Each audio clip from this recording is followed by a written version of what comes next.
And welcome back. The madness continues yet again because Redfin just announced today that the average monthly housing payment surged to a new all-time record high as rates and home prices increased.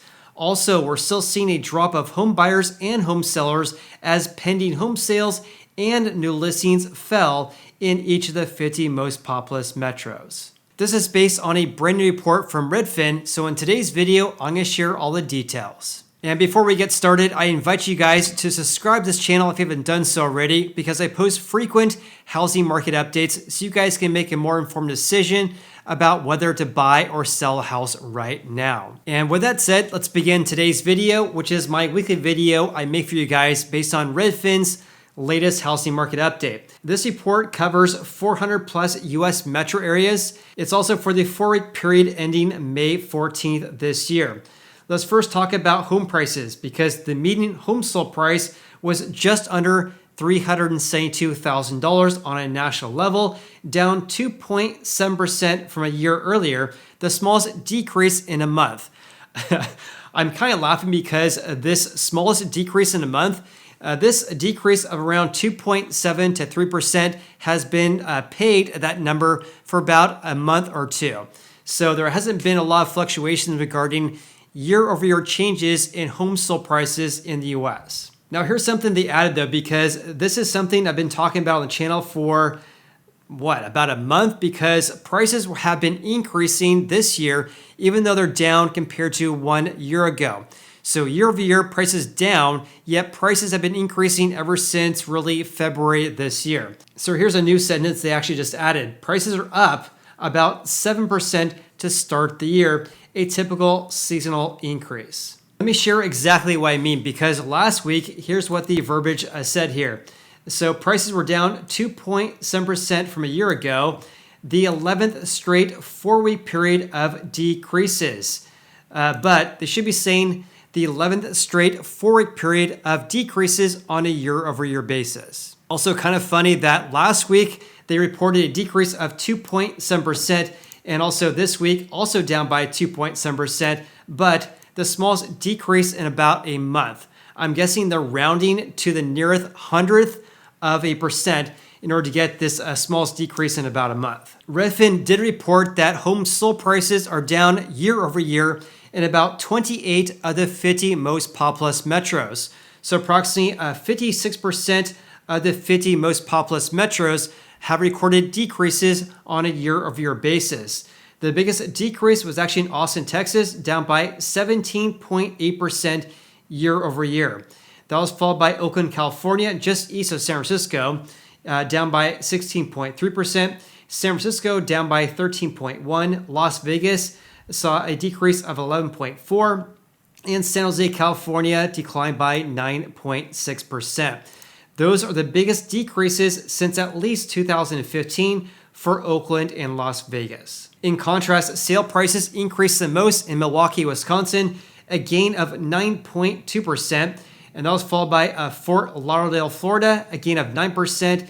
New Brunswick, New Jersey, saw an increase of 6.4% from 1 year ago. Indianapolis, Indiana saw a gain of 4.9%, and Newark, New Jersey increased by 4.4%. Something else I just noticed as well is that out of these 50 most populous metros they analyzed here, not a single city posted a gain in the double digits. So every single state or every single city has posted an increase by less than 10%.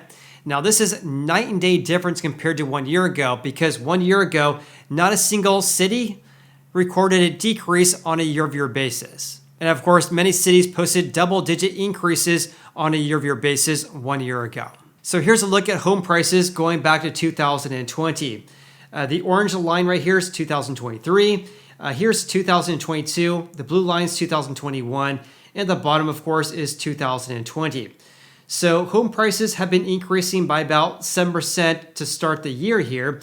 Right now they're at 371,875, but down 2.7% year over year. So prices increasing, but not the same rate we saw back in 2022. Something worth noting here as well is that even though prices are down 2.7% compared to the same time frame in 2022, look at the giant increase compared to 2020 this time though, because back in mid-May 2020, the median sold price was $270,000. This means that prices have increased by about 38% ever since May of 2020. And like I mentioned at the very beginning of this video here, housing affordability just reached an all-time record low because would-be homebuyers' housing payments just reached an all-time record high. So for example, the monthly mortgage payment on the median asking price home hit a new record high of $2,573 per month at the current 6.39% rate, which of course is the weekly average according to Freddie Mac. So this right here is your average monthly housing payment based on the median asking price home today, and also based on current rates today as well. So an all-time record high.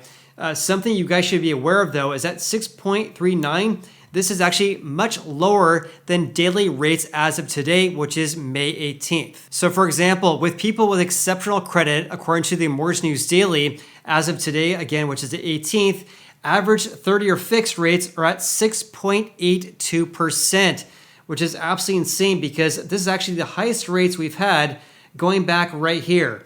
March 9th this year. So average rates as of the 18th are more than a 2-month low in the US. And by the way, 1 year ago at this time, average rates are at 5.44%, a giant increase of 1.38 percentage points over the past 12 months. I mentioned that because when looking at this record high for average monthly housing payments, this number right here is actually a little bit lower than current rates as of the 18th. So this number right here is likely to get worse if rates stay at these high levels. And here's a chart showing these average monthly housing payments going back to 2020. Again, an all-time record high at $2,573. Back in 2020 though, the average monthly housing payment was actually less than $1,500. Therefore, the delta on this is around $1,000 more to buy a median price home today compared to May of 2020. Okay, let's change gears slightly here and talk about pending home sales, new listings, as well as housing inventory. So according to Redfin here, pending home sales were down 14.6% year over year, the smallest decrease in about 2 months. Now here's something they're actually spot on because back in April and May of 2022, we really saw how our housing market was about to have a big shift due to a giant decrease of contracts being signed. In other words, a huge decrease of pending home sales back in May of 2022.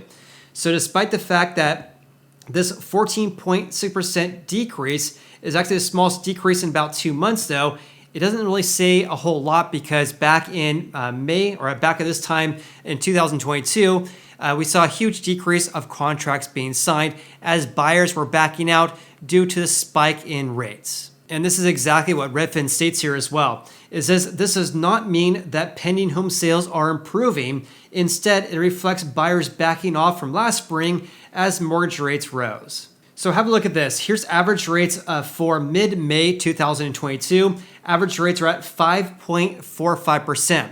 That sounds like a great rate today, but this is a giant increase compared to January of 2022 because to start the year, last year, we were at approximately 3.3%. So in a span of about 5 months, average rates increased by about 2 percentage points, which is absolutely insane. And that absolutely shocked the US housing market, causing home prices to fall, of course, in the second half of 2022. And getting back to Redfin's report here, out of the 50 most populous metros they analyzed here, pending home sales fell in each of those metros.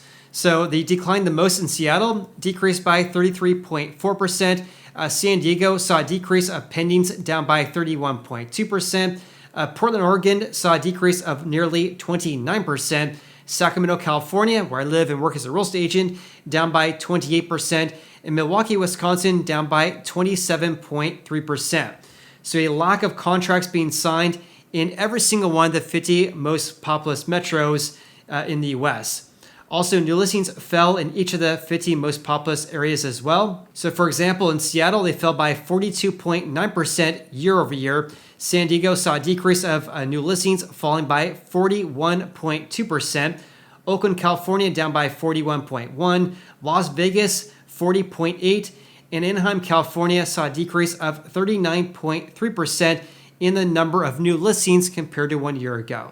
Now here's a big uh-oh for home buyers right now. I know you guys, if you guys are looking to buy a house someday, you want to see a giant surge of new listings and of course inventory to surge as well to cause home prices to fall. In fact, we're seeing just the opposite though, a lack of housing supply or a lack of new listings hitting the market. So in fact, new listings fell 24.3% year over year, the second biggest decrease since May of 2020. And this, of course, is a big issue because we want to see new listings increase and housing supply to also increase. We're actually seeing just the opposite, a decrease of new listings causing housing inventory for existing houses to remain at historically low levels. Now, speaking of housing inventory, here's a great look of that right here on altusresearch.com. So according to them, for the week ended May 12th, there's approximately 420,000 houses for sale, far more than 1 year ago at 313,000, and also back in 2021, also around 313,000. But at 420,000, this is much lower than pre-pandemic levels back in May 2019, when there was over 900,000 houses for sale. This is one reason why the month supply is still at low levels as well. The month supply right now nationwide, according to Redfin, is at 2.7 months, down greatly from February when the month supply was 4.5 months. Also, this is still above last year's levels as well as 2021 when the month supply was around 2 months. Also, according to Redfin, approximately 48% of pending home sales went under contract within the first 2 weeks of the house being listed for sale. So 48% of the time, when a home seller lists their house for sale, they actually accept an offer within 2 weeks. This has been going up fairly significantly ever since March. It's actually approaching 2022's levels at around 50% this time. Also, it's taken around 31 days to sell a house right now. That's the median days in the market. Back in 2022 this time, it was an all-time record low at around 18 days. Now it's 31 days. Also, over the past 4 weeks, approximately 33% of the houses that sold above the seller's final list price. Even though this figure has been going up ever since March, we're still well below 2022's levels when the share was around 55%. And lastly, here's a look at the average sale price to final list price ratio, which actually has been skyrocketing ever since March this year. That ratio is 99.5%, meaning on average during this past 4 weeks, houses sold for about 0.5% below the seller's final list price, which is night and day difference compared to 2022, because back then the ratio was 102.5, which means on average houses selling for about 2.5% over asking. Now they're selling for about 0.5% below asking. With that said, please leave me a comment below with your biggest takeaways from today's video. Also, if you guys got any value out of this video whatsoever, then please hit the like button. Of course, also consider subscribing as well. Hope you guys have an awesome day. I appreciate you. We'll see you on the next video.